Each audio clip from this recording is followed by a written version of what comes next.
Welcome back everyone for another video. Today we're going to go over the Shoutmon combo, give a little bit of a guide on how to perform all the Shoutmon mechanics and how to accelerate your game plan when playing this new Shoutmon Xros Heart deck. Anyway, let's get started. So the Shoutmon Xros Heart combo is actually super simple. We just need to assemble all of the required pieces. We're going to need as much Shoutmon X4 as possible, just some amount of memory, essentially one for each X4, and all of the required pieces for Shoutmon X4's Digicross mechanic. That is going to be Shoutmon, Ballastmon, Dorumon, and Starmons. They can be any Digimon with those names, but generally we're going to stick to our in-archetype sources, being this Ballistamon that gives Piercing, this Shoutmon which gives Rush, this Dorumon that gives minus 2k to our opponent's security, and this Starmons that gives, when attacking, draw a card. The most important pieces are going to be the Shoutmon and the Starmons, but any amount is fine. These four sources need to be somewhere either in our hand, on the field, or under our tamers due to the save mechanic. For this particular setup, we're going to put two Digimon under Taiki, one in our hand, and one on the field. We also need Taiki because Taiki is what allows us to play our sources from under the tamers. There are other tamers that do this, but Taiki is the main one for this archetype. And then we are just going to play our Shoutmon. So Shoutmon X4 is played. He costs normally 9, but using Digicross we can get all four sources, reducing his cost by 2 for each, allowing us to play him for 1. He will then get his on-play effect, allowing us to draw 2 cards. And then, because we have the Shoutmon inheritable, we have Rush. So we could swing at our security. Also, Taiki is supposed to be tapped. We can swing at our opponent's security, draw a card with Starmons, and then if he survives till the end of the attack, we're allowed to break him and put all of his sources under one of our tamers to suspend one of our tamers. Because we resuspended Taiki, we are allowed to use his effect again, allowing us to tap Taiki, to play the Shoutmon X4, using source from under our tamers for the cost of 1, getting our draw 2 on play effect. He has Rush and draw a card when swinging, so we can now swing again, draw an additional card, and just repeat the process as much as we like. That's why it helps to have as many Shoutmon X4 as possible. So that's the basic combo, but let's go into some things that we can add on to this combo that is allowed in our deck. So here are all the additional support cards that can help us extend our combo. We have an extra Taiki to go along with our first, Tai Kamiya, Zenjiro, and Akari. Akari, when we play any of our Xros Heart cards, allows us to tap her to draw additional cards, so that will fuel more cards for us to continue looping our Shoutmon X4s. Zenjiro allows us to gain a memory when we play a Xros Heart card, which allows us to extend our plays and allows us to use multiple Taikis to get as much memory efficiency as possible.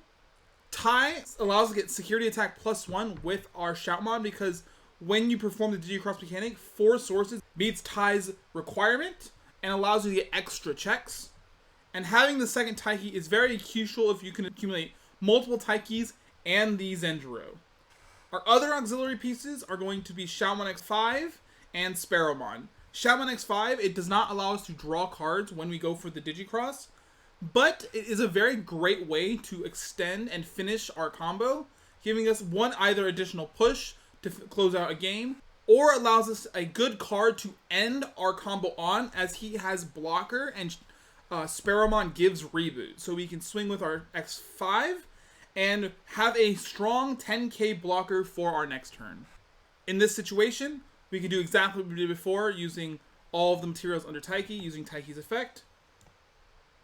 Bring all these out for 1. Draw 2 cards. We can tap Akari to get a 3rd card. We can tap Zenjiro to gain another memory back. This time we would swing, because we have a tie, we would get 2 checks. We would get another card from our Starmons. Do what we did before, and break our X4. But because we have the Zenjiro, and if we wanted to push how much memory we can gain in a particular turn, instead of untapping our first Taiki, we can instead untap the Xros and have more memory for our turn. So now when we go for our other X4, we can tap Taiki, grab these sources, get our Shoutmon, get the Shoutmon on play effect to draw 2 cards, and tap Xros again. So now we are even more memory efficient when we did our play. This is really crucial if we do not have the memory tamer and our opponent is choking us at 1, or if we had to use something like Fireball to delete a Psychmon or something of that sort before we went on for our swings. Using multiple Taikis and Xros together allows us to push for more damage and more potential in our plays. So this, we're going to swing again. We'll draw with the Starmons, break our X4. Let's unsuspend a Taiki because we do need these sources now. And then we can always finish our turn off with a Shoutmon X5. So we can tap Taiki, bring all these out. Shoutmon X5, if you have all 5 sources, is actually free because it costs 10, and we reduce its cost by 2 for each of his 5 sources.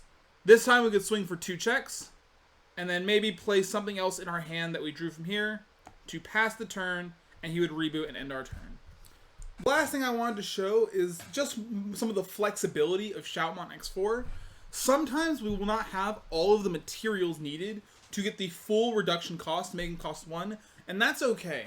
Sometimes we can play him for 3 or 5 or sometimes even 7 if we really, really need the card draw and get to proc his effect, because we don't Digivolve a lot in this deck, so we need some way to facilitate our resources and draw through our deck.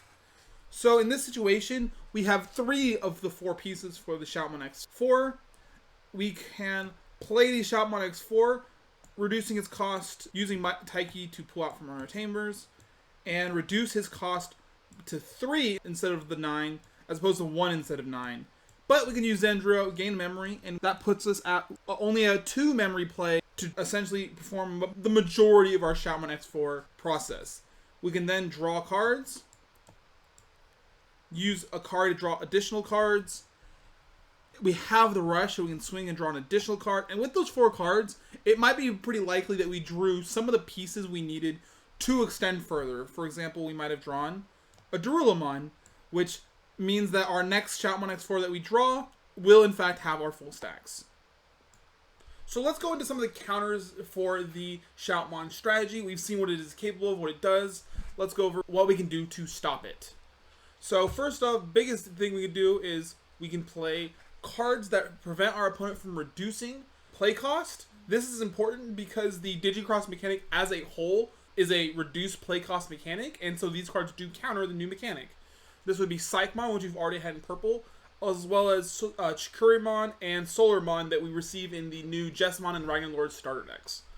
These cards are very effective at stopping them from pushing their plays, forces them to use removal on some of our small threats, and slows down their game plan tremendously. The next way we can sort of deal with this strategy is cut them at their legs. We can use Tamer Destruction. Tamer Destruction is very limited across different archetypes, but it is very effective against the Shoutmon strategy. So this would be stuff like Black or Greymon that we've already seen do excellent work destroying Tamers against Tamer-focused decks. Lucemon in purple decks, which is really powerful. It's going to be in Mastamon and Minerva Loop decks and any other purple decks you can think of. As well as the brand new Dark Knightmon X, which also allows for Tamer Destruction, just deleting the Taikis to prevent them from using their sources from hand, or just deleting their Tamer that has the most saved sources, is very effective at slowing the strategy down tremendously. Next up, we have Security Bombs. So just good Security Bombs that answer this deck. We don't want cards that bounce the hand, as it basically just means they could play another one again for free, since they're already going to break it. They are decent, as anytime these cards hit a Security Bomb that isn't deletion, it does remove all of the saved sources and they have to accumulate all of the sources again. But we also don't want to give them their card back to keep them looping their resources. So the cards I have here to recommended are the brand new Grand El Sol. This is like a better Megadeth. Instead of sending it back to their hand, it sends it to the bottom of their deck. And then if you're playing certain green decks, it costs 6 instead of 8. But it is also good if you can splash it in decks that just have some green. And then the always good Chaos Degrade, one of the best removals in the game, still one of the best removals in the game. Very good at dealing with this kind of strategy. There are probably other options that do handle it very well as Security Bombs, but these are the 2 that I've pointed out for this scenario. The last thing I have is not any particular card here, but just blockers in general are semi-decent against the strategy. It does have piercing because of the Balismon inheritable, but they still need to get that final check, so having blockers to stop that, or just having blockers to stop the chip damage from the rookies that they're going to be playing early, is very effective at slowing the Shoutmon strategy down and keeping yourself alive to accumulate your own resources to fight back against them. Something that's really a neat tech I've seen from one of my good friends is they were using the blue Leomon that gains memory on deletion, which means it is much harder for Shoutmon to push as they are threatening to pass turn when you go for your pushes as Shoutmon. So that is an interesting tech if you are a blue player and want to put some spice into your blue decks. And that's going to be it for today's video. We have gone over the Shoutmon combo, some of the counters against it, and I hope this was super helpful and informative. If you like what I'm doing, make sure to do the YouTube thing down below, and I will catch you guys in the next one. Peace.